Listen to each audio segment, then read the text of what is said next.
I dati sulla prostituzione sono importanti, principalmente ovviamente tocca le donne, ma non solo.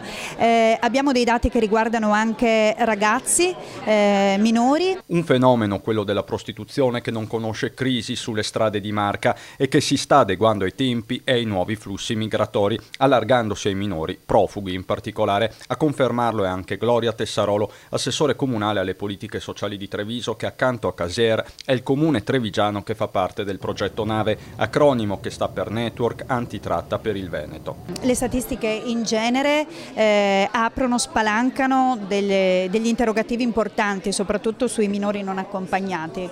E lo sfruttamento dei minori non accompagnati, di quei bambini e ragazzi che arrivano in Italia senza genitori, è uno dei lati più inquietanti delle nuove vie della prostituzione. I casi, tutti trattati con la massima delicatezza, più che da Treviso città, arrivano dalla provincia. L'assessore si appella ai cittadini. Una cittadinanza attiva e consapevole può aiutare moltissimo. Restano i numeri del network Nave, che solo quest'anno ha garantito assistenza e inserimento sociolavorativo in tutto il Veneto a un centinaio di donne e uomini vittime di tratta, di età compresa tra i 13 e i 66 anni, di 28 nazionalità diverse. A coordinare i lavori la Regione del Veneto, che chiede però strumenti più incisivi sul fronte normativo. Una regolamentazione, ma soprattutto delle leggi chiare anche per chi oggi porta queste persone a prostituirsi oppure a avere fenomeni di sfruttamento lavorativo.